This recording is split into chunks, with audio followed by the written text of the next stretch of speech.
परिवर्तनी एकादशी की पूजा मुहूर्त, कौन से शुभ योग बनेंगे, पूजा विधि क्या है, पारण कब होगा व्रत का और कथा क्या है। हरे कृष्णा, राधे राधे। आप सभी का बहुत बहुत धन्यवाद मेरे चैनल पर आने के लिए। आज की वीडियो का विषय है परिवर्तनी एकादशी की संपूर्ण जानकारी। अगर आप मेरे चैनल पर नए हैं तो मेरे चैनल को सब्सक्राइब कर लीजिए और साथ ही बेल आइकन को भी प्रेस कर दीजिए ताकि हर वीडियो की नोटिफिकेशन आपको मिलती रहे। और अगर वीडियो अच्छी लगे तो कृपया इसे ज़्यादा से ज़्यादा लाइक और शेयर ज़रूर कीजिएगा और कमेंट करके भी ज़रूर बताइएगा। परिवर्तनी एकादशी 14 सितंबर को परिवर्तनी एकादशी की पूजा का मुहूर्त सुबह 6:06 से है।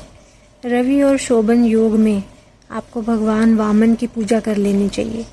व्रत के दिन राहु काल सुबह 9:11 से लेके 10:44 तक का है। इस समय में पूजा वर्जित है। इस दिन पाताल की भद्रा सुबह 9:41 से रात 8:41 तक है। परिवर्तनी एकादशी की पूजा विधि, सबसे पहले सुबह में स्नान आदि करके सूर्य देव को जल चढ़ाएं, फिर हाथ में जल और पुष्प लेकर परिवर्तनी एकादशी व्रत और पूजा का संकल्प करें।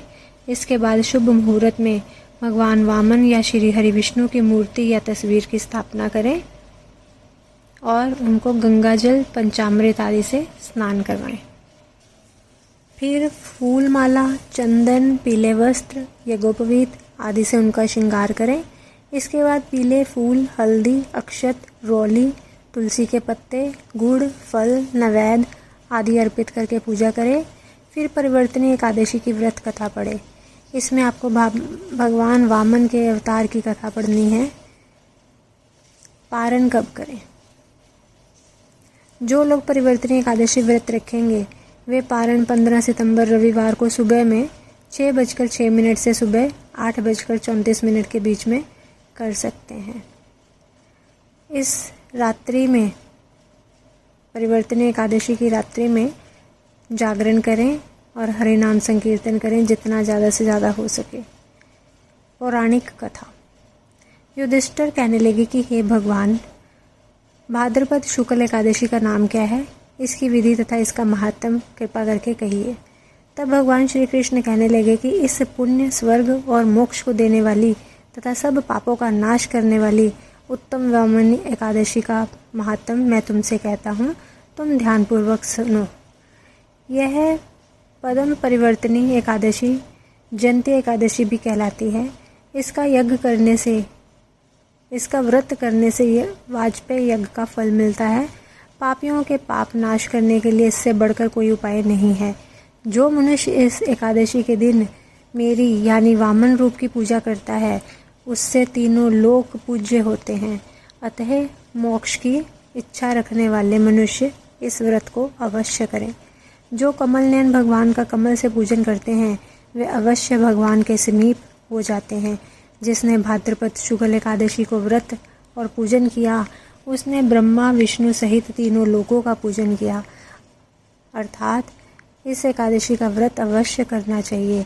इस दिन भगवान करवट लेते हैं, इसलिए इसको परिवर्तनी एकादशी भी कहते हैं। भगवान के वचन सुनकर युधिष्ठिर बोले कि हे भगवान, मुझे अति संदेह हो रहा है कि आप किस प्रकार सोते और करवट लेते हैं तथा किस तरह राजा बलि को बांधा और वामन रूप में रखकर क्या क्या लीलाएं आपने की।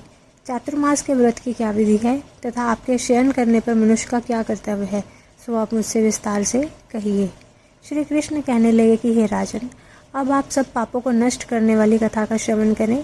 त्रेता युग में बलि नामक एक दैत्य था। वह मेरा परम भक्त था।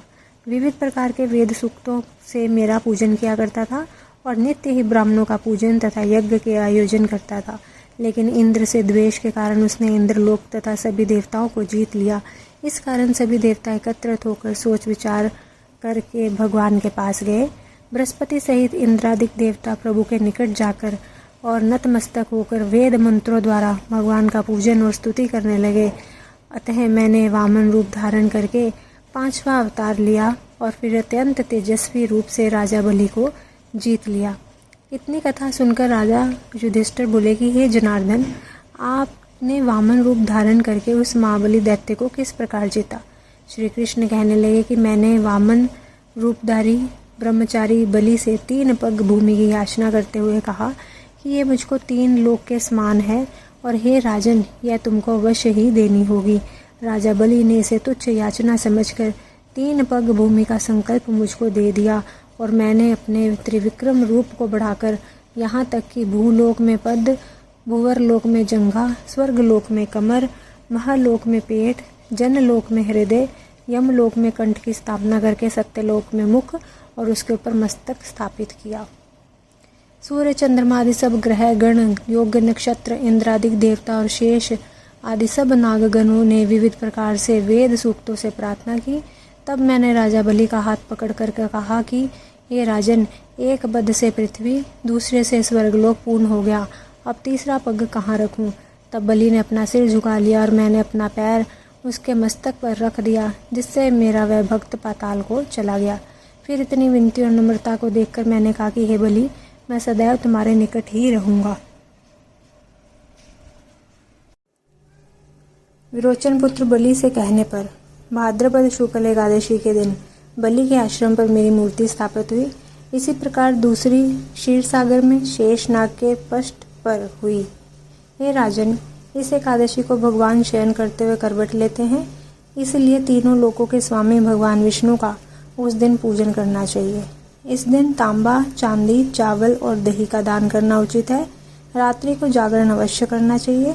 जो विधि पूर्वक इस एकादशी का व्रत करते हैं वे सब पापों से मुक्त होकर स्वर्ग में जाकर चंद्रमा के समान प्रकाशित होते हैं और यश पाते हैं।